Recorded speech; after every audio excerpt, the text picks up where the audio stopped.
అందరికీ శుభోదయం. నా పేరు ఎం సాయి శాస్త్ర. నేను కేవి పాఠశాలలో 8వ తరగతి చదువుతున్న విద్యార్థిని. ఈరోజు నేను ఛందస్సు గురించి చెప్పబోతున్నాను. పద్యాల్లో గేయాల్లో ఉండే మాత్రలు, గురు లఘువులు, గణాలు, యతులు, ప్రాసలు మొదలైన వాటి గురించి తెలియజెప్పేదే ఛందస్సు. ఛందస్సు రెండు రకాలు: లఘువు, గురువు. లఘువు ఏకమాత్ర కాలంలో ఉచ్చరించేది. దీన్ని లా అక్షరంతో సూచిస్తారు. దీని గుర్తు నిలువు గీత. లఘువులను ఎట్లా గుర్తించాలో చూద్దాం. దీర్ఘ అక్షరాలు కానివి. ఉదాహరణ: ఆ, ఈ, ఏ, ఓ, క.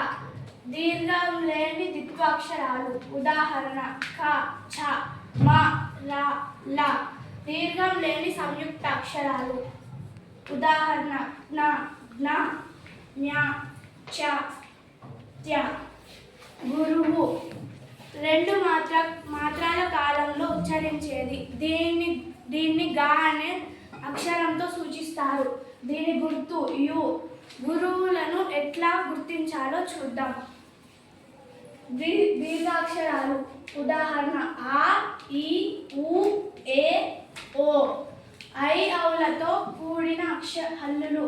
కై, రై, గై, పై, రౌ. సున్నాతో కూడిన అక్షరాలు. హం, చం, కం, ఇం, మం. విసర్గాతో కూడిన అక్షరాలు. కహ, మహ, యహ, వహ, షహ. పొల్లు హల్లులతో కూడిన అక్షరాలు. కన్, నిన్, దున్, విద్. ద్విత్వాక్షరాలు ముందున్న అక్షరాలు. అక్క, కర్ర, చిన్న, బొమ్మ. సంయుక్త అక్షరాలకు ముందున్న అక్షరాలు. ఉదాహరణ: పద్మ, రిక్త, చోట్ల, దివ్య.